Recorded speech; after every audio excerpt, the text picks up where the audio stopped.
Okay, students, so I want to walk you through some of the steps for using the grid proportioner.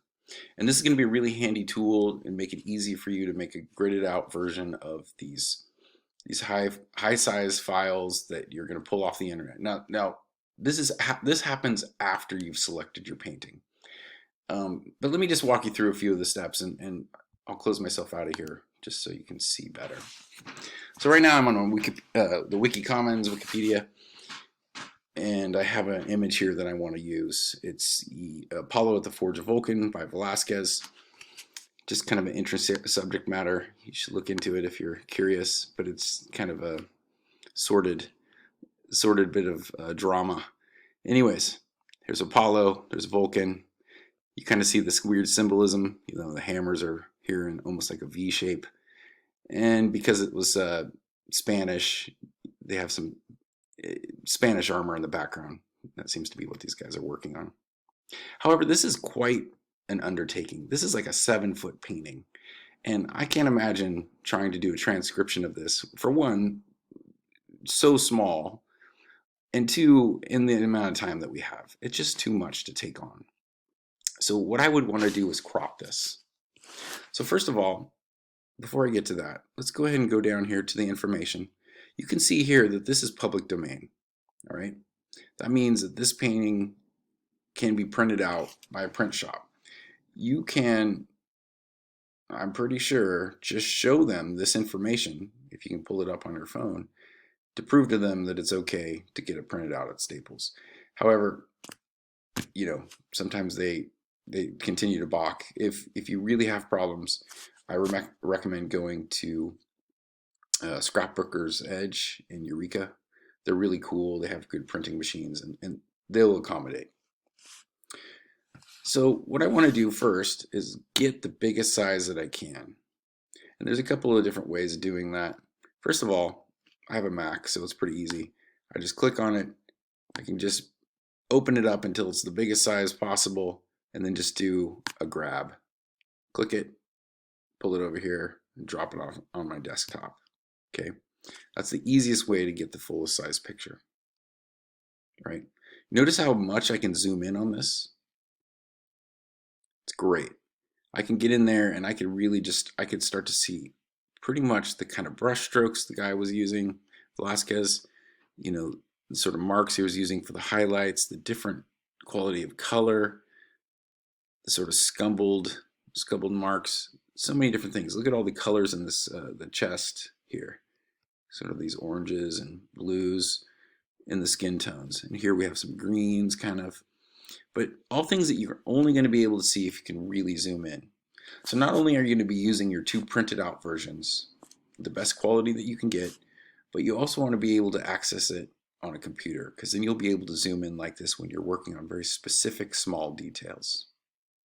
So I went ahead and, you know, grabbed this with my Mac. There's other ways too. You can, let's back up.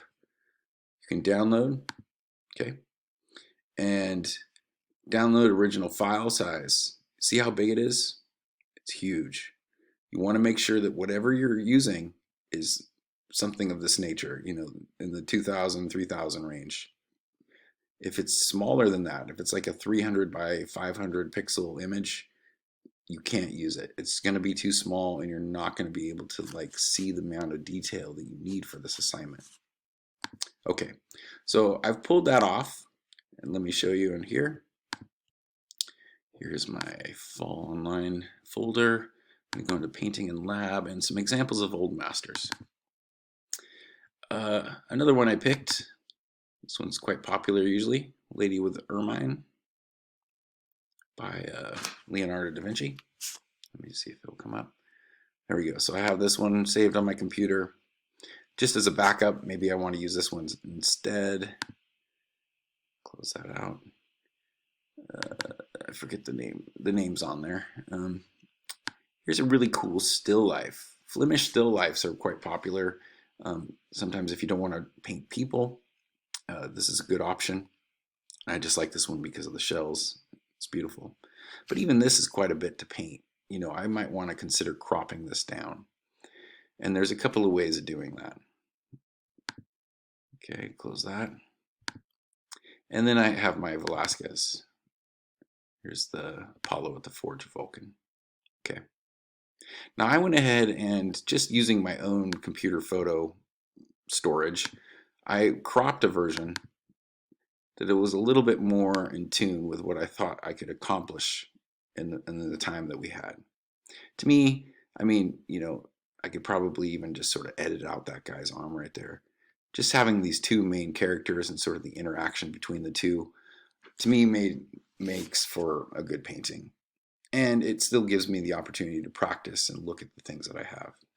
So I'm gonna set this aside for use with the grid proportioner. Close that out. And just as a note, if you can't find what you're looking for in Wikicommons, you can also go to those two other spots that I listed on our syllabus page, or on the page down here describing links to the archive and the other one, which the name's escaping me at the moment. But those are two good resources for finding really large sized files, images from artists. Let's go back to the beginning. All right, so here we have the proportion grid creator. And to use it, you go ahead and just hit start. And now this part is important. First of all, you have to decide whether you're going to do a landscape orientation or a portrait orientation. Depending on how you want to crop the image, you're going to have to figure that out. Mine's going to be in portrait. And then it asks for canvas size. And this is the only limitation to this software that I've found that's kind of irritating, because they give you very limited numbers that are divisible by 2. What that means is you have to get a canvas that is one of these sizes for it to fit perfectly. 12 by 16 is actually what I would recommend. That is a great size. You could do an 8 by 10. It might be a little cramped. If you're the kind of person that works small and likes little brushes and you want to get really in there and detailed and focused, an 8 by 10 might be suitable for you. But my suggestion is pick 12 by 16. Make sure you click it before you go to the next step. Okay, now you choose photo and pick the one that you want to put in there. I'm going to go ahead and put this Velasquez in, the one that I already cropped a little bit, and I'm going to upload it.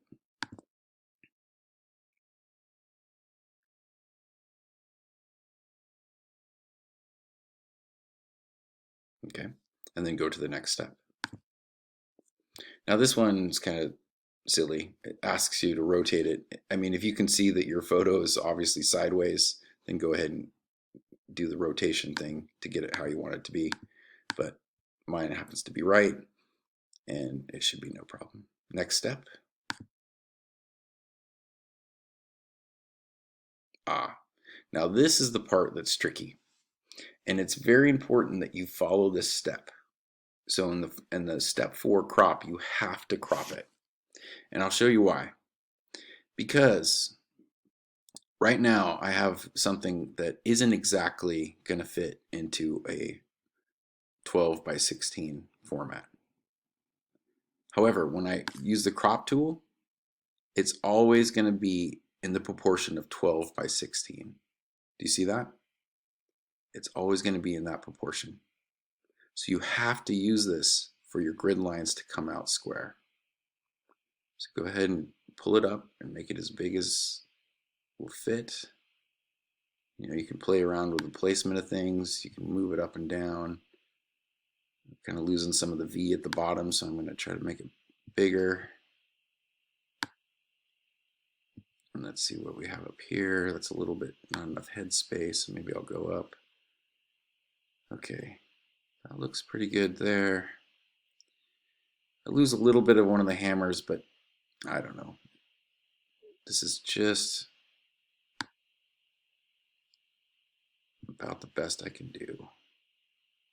Okay, So that's going to be the size of my painting, and I like the composition. So before you go to next step, hit this crop photo. Hugely important. If you skip that step, it's going to screw it up. Okay, and then it says image successfully cropped. Now this image is to the right format and size for my 12 by 16. Now I can go to the next step, and I get to choose line spacing and line thickness. You can either choose 1 inch apart or 2 inch apart. It's up to you. I think 1 inch apart just means that you have to make a little bit more grid lines on your painting before you start, but it's going to give you more accuracy. And I think accuracy is what we're really looking for here, trying to, recreate these old masters. You want them to be as accurate as possible. Line thickness, I would suggest thin, and the color, black, or you could choose white. Sort of up to you. If your painting's really dark, I would choose white. If it's really light, choose black. And then I'm going to go ahead and download. Bam. And this is what I get. This is a really high resolution, large size file image of the section of the painting, but with grid lines already put in. And this is going to make drawing your composition onto your, onto your painting, onto your canvas, much easier now that these grid lines are in place. Okay. And so you want to make sure you save this, put it somewhere. I'm going to go and do that right now. File, let's see, move to, and we'll put it in my fall 2020 online. Perfect. Very good.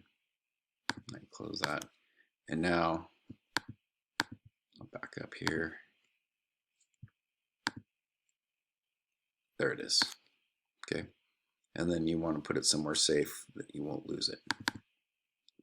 So now I have this to choose from, and I also have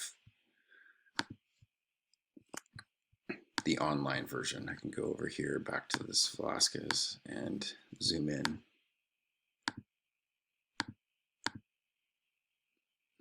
So my resource is this file. You need to take this file down to either, like I said, some Kinko's or wherever, and get it printed out in the best possible quality. Make sure that you don't crop anything. Make sure they print the entire image so that you have a really good reference to go from. And you'll need 2 versions, one in color and one in black and white. And then once you've done that, you'll have all the stuff that you need. All right. Again, don't forget, when you get to this part, to make this work, unless you want to do your own math and do your own grid based on some other size canvas, be sure that you're picking up a canvas of one of these 2 sizes. You can even go as high as 16 by 20 if you wish. That would be fine too. But anything bigger than that is starting to get a little too large, and you might run out of time. 16 by 20 is a good size, but 12 by 16 is what I recommend for this project. Okay? All right. Thank you.